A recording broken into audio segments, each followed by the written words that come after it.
Hello guys, welcome back to our channel Teja Reddy Nandan blog. So ఈ video మొత్తానికి ఇండియాకి వచ్చిన 3 వీక్స్ ట్రిప్ అయితే కంప్లీట్ అయిపోయింది ఈ రోజుతో. ఇంకా కొన్ని వీడియోస్ ఉన్నాయి ఈ వీడియోకి ముందు ఇంకా వీడియోస్ వస్తాయి మీకు. అండ్ తిరుపతిలో కొన్ని ప్లేసెస్వి.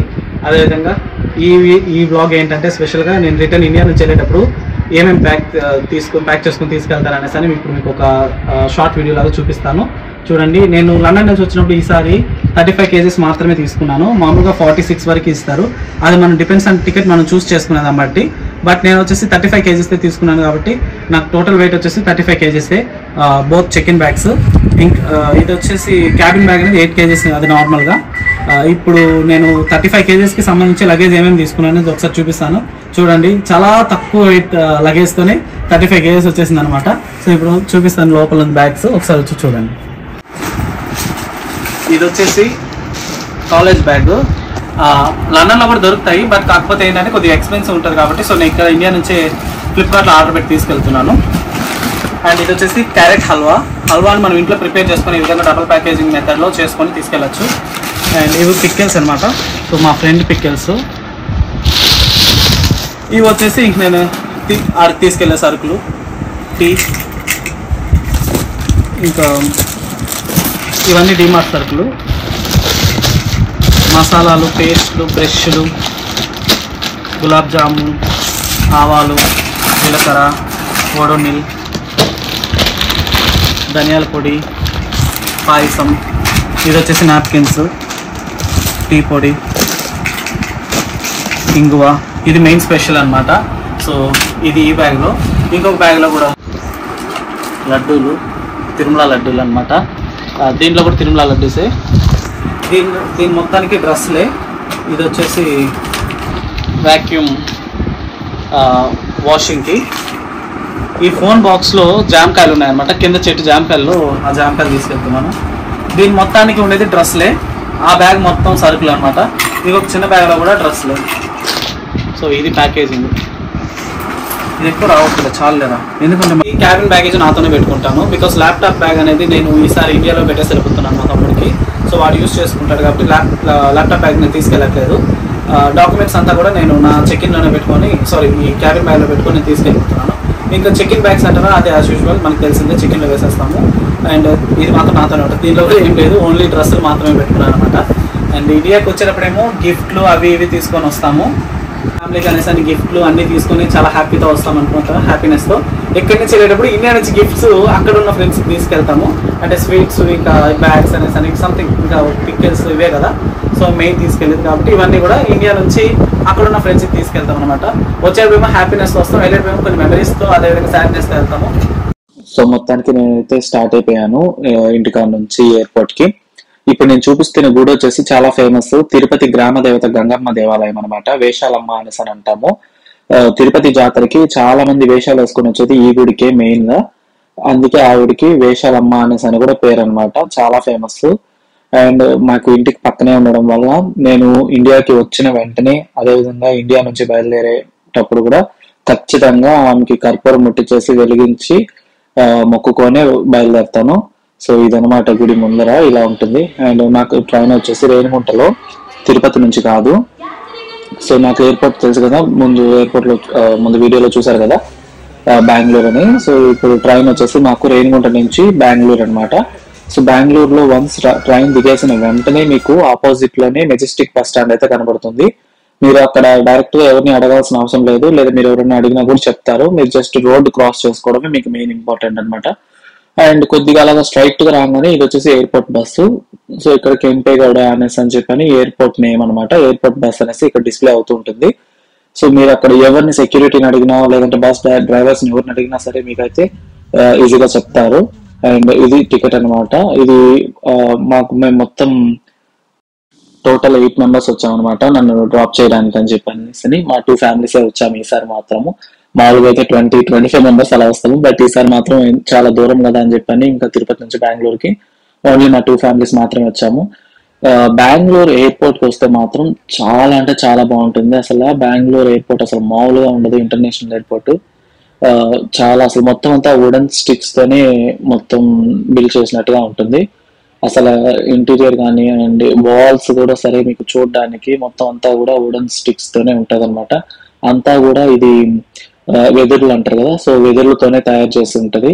అండ్ ఇప్పుడు చూస్తున్న క్యూ వచ్చేసి నాది ఆన్లైన్ చెక్ అనమాట. అండ్ ఇప్పుడు మీరు చూస్తున్న క్యూ వచ్చేసి ఆన్లైన్ లో చెక్ ఇన్ అవ్వని వాళ్ళు. సో బెటర్ మీరు ఎవరైనా ఇంటర్నేషనల్ జర్నీ చేసేటప్పుడు ఆన్లైన్ లో చెక్ ఇన్ అయిపోండి. 24 hours బిఫోర్ గానీ మీకు లింక్ అయితే ఓపెన్ అవుతుంది. సో దాంట్లో చేసేసుకోండి. వన్స్ మీకు ఇక్కడ మనకి బ్యాగేజ్ చెక్ ఇన్ అంతా అయిపోయిన తర్వాత సో స్టార్ట్ అయిపోయాను అనమాట లోపలికి, గేట్ దగ్గరికి వెళ్ళి కూర్చోవడానికి. అండ్ మొత్తం అలా చూస్తూ వెళ్ళాను. ఎయిర్పోర్ట్ అయితే మాత్రం చాలా బాగుంది. అండ్ కాకపోతే నాకు కొద్దిగా లాంగ్ అనమాట, Bengaluru to Tirupati. Main thing ఏంటంటే ఎయిర్పోర్ట్ అనేది కొద్దిగా అవుట్స్కట్ లో ఉంటది, అంటే సిటీ దగ్గరలో సిటీ సెంటర్ లో ఉండదు కాబట్టి మనకి యాక్సెస్ అనేది చాలా తక్కువగా ఉంటుంది. ఏదో మనము ప్రైవేట్ గా ఓన్ వెహికల్ అయినా పెట్టుకోవాలి, లేదంటే ఇంకా ఇలాగ ఎయిర్పోర్ట్ బస్సెస్ ని వాటిని చూస్ చేసుకోవాలి. బట్ ఇవంతా ఆన్ టైం కి రీచ్ అవుతాయన్నా సరే మాత్రం దాన్ని నమ్ముకొని అయితే మీరు వెళ్ళకండి. సో ముందుగా వెళ్లే ముందు కొద్దిగా టైమింగ్స్ అంతా కూడా కొద్దిగా అడ్జస్ట్ చేసుకొని ముందుగా వెళ్ళడానికి ట్రై చేయండి. సో మొత్తానికి గేట్ దగ్గరికి వచ్చి కూర్చునేసాను. అండ్ ఇదే అనమాట గేట్ దగ్గరికి వెళ్ళేది మొత్తం అంత వ్యూ. నేను ఎర్లీ మార్నింగ్ 4 o'clock కల్లా నాకు ఫ్లైట్ కాబట్టి సో నేను ముందుగా వచ్చేసాను. అసలు బయట గేట్ దగ్గర వచ్చి కొద్దిసేపు మా ఫ్యామిలీతో మాట్లాడదాం అనుకున్నాను కానీ బట్ కుదరలేదన్నమాట. అండ్ ఫైనల్ గా గేట్ దగ్గరికి అయితే వచ్చేసాను. అండ్ ఇక్కడికి వచ్చే ముందు కూడా మీరు ఇండియా నుంచి సిమ్ అయితే ఖచ్చితంగా ఇండియన్ సిమ్ పెట్టుకోండి. మనం ఫ్యామిలీకి ఫ్రెండ్స్ కి అప్డేట్ చేయడానికి ఇండియన్ సిమ్ ఉంటేనే ఈజీగా ఉంటుంది అనమాట.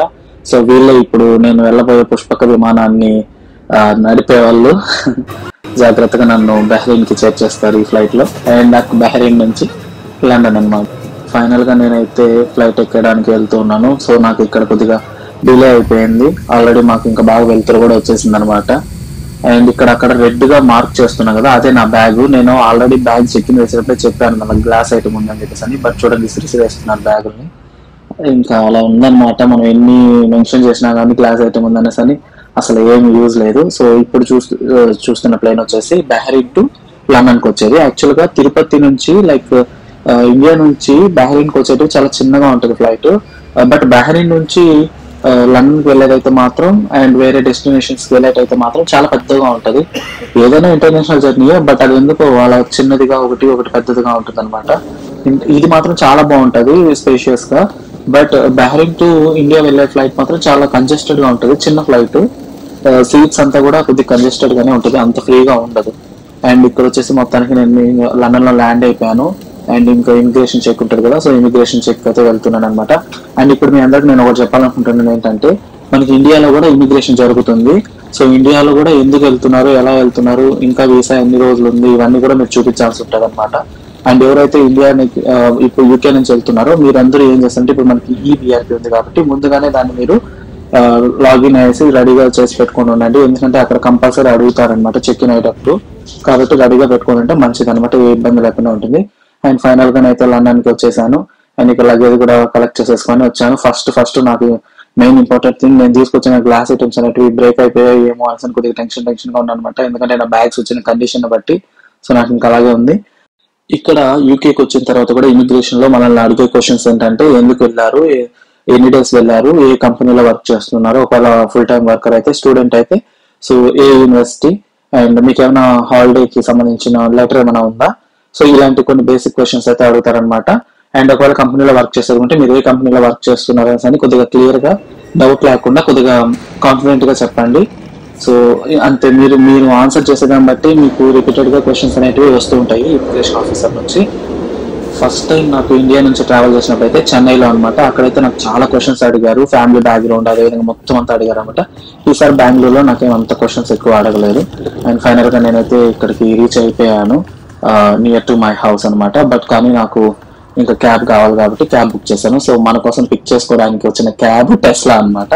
సో ఇక్కడ యూకేలో ఇది కామన్, టెస్లా అదేవిధంగా ఆడి, బిఎండబ్ల్యూ ఇది కామన్ అనమాట. లైక్ మనకి కొత్తగా ఉంటది కానీ బట్ ఇక్కడ ఇది కామన్. ఈవెన్ టెస్లాని కూడా ఇక్కడ ఊబర్ కి వాడేస్తున్నారు. అండ్ ఫైనల్ గా నేను నాకు వచ్చిన క్యాండిల్ అనమాట ఇది. యాక్చువల్ గా ఆంబర్ లక్స్ వాళ్ళ దగ్గర నుంచి నాకు ఈ క్యాండిల్ అయితే వచ్చింది. సో దీనికోసం కూడా నేను చెప్పాను ఐటమ్ కొద్దిగా డెలికేట్ గా ఉంటుంది అని చెప్పేసి. బట్ నో మ్యాటర్ వాట్, వాళ్ళు చేసేది మాత్రం వాళ్ళు చేసేసారు. అసలు మనం ఎన్ని మెన్షన్ చేసినా సరే, ఈవెన్ వాళ్ళు ట్యాగ్ కూడా మెన్షన్ చేస్తారు యాక్చువల్ గా గ్లాస్ ఐటమ్ ఉందని. బట్ దే డోంట్ కేర్ అనమాట. వాట్ ఎవర్ వాళ్ళు ఇంకేం చేయాలనుకుంటే అది చేసేస్తారు. సో ఇలా జరుగుతుంది. మొత్తానికి ఇండియా ట్రిప్ అయితే కంప్లీట్ అయిపోయి వచ్చేసింది. నేను జస్ట్ 3 weeks వెళ్ళాను. 3 weeks అనేవి అస్సలు సరిపోదు, నాకైతే అస్సలు సరిపోలేదు. ఎప్పుడు వెళ్ళాను ఎప్పుడు వచ్చేసానా అనేసి అన్నట్టుగా ఉందన్నమాట. ఇంకొద్ది రోజులు ఎక్స్ట్రాగా ఉండింటే బాగుండేది అని అనిపించింది. బట్ కానీ ఇంకా కంపెనీలో మోర్ దెన్ 3 weeks కంటే ఎక్కువ ఇవ్వలేదు కాబట్టి సో ఇంకా 3 weeks తీసుకున్నాను అనమాట. But at least okay, nothing is better than something అన్నట్టు ఇంకా వెళ్ళొచ్చేసాను. స్మెల్ అయితే బాగుంది candle. And thank you so much for watching. Have a nice day.